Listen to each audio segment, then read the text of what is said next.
patent akka solganlar 1 yilga yoki umuman patent yo'q yaqinlarimiz, agar sizlar o'qishga kirmoqchi bo'lsanglar, mana hozir men o'zim ham Sankt-Peterburgda akam oldiga kelganmiz.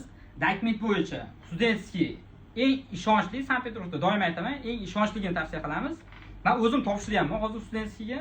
Mana hozir may oyida turibmiz, xudo xolasa avgustda akam studentskiyga 200% javob qilamiz deyapti. Shuning uchun Sankt-Peterburgda kimning patenti yo'q bo'lsa, patent tugagan bo'lsa, patent ola olmagan bo'lsanglar yoki sizlarga studentskiy kerak bo'ladigan bo'lsa, diplominglar bo'lsa, diplominglar yo'q bo'lsa ham informatsiyalar sizlarga to'liq beriladi.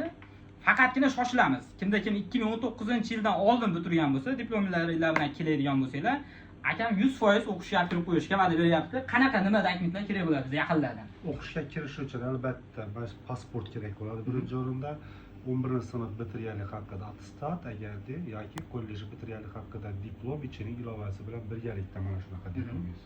Bizda hozir bu videoni olishimizdan maqsad hali ertadan keyin bugun video qo'yib, ertadan keyin yo'q qoladigan holat bo'lmaydi. Akam joy, o'zi shu ofisida turibmiz. Kimda kim telefon qilib turib yoki dokumentini topshirib turib, ertadan keyin muammoga tushib qolmaydi. Siz o'qishga kirmoqchimisiz? 100% garantiya bilan pastdagi nomerlarga telefon qilib, bemalol dokumentlar topshirsanglar bo'ladi. Sankt-Peterburgda yaqinlarimiz. Boshqa shaharlarga qanaqa ma'lumotimiz? Bizda boshqa shaharlarda ofislarimiz bor, Moskvada bor, boshqa yerlarda bor.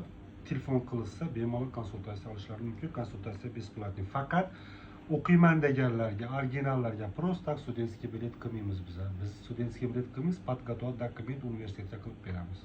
Shuni esingizdan chiqarmanglar. Akam aytgandek, prosta takali 30 ming, 40 ming so'mlik studentskiylar berilmaydi. Siz konkretniy o'qishda o'qiysiz, 4 yildan keyin diplomni olib borib turib O'zbekistonda ishlasangiz ham bo'ladi.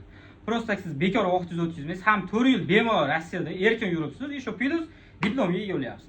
O'zbekistondan diplomni olganmiz, xudo xolasa endi Rossiyadan ham diplom olish maqsadimiz bor.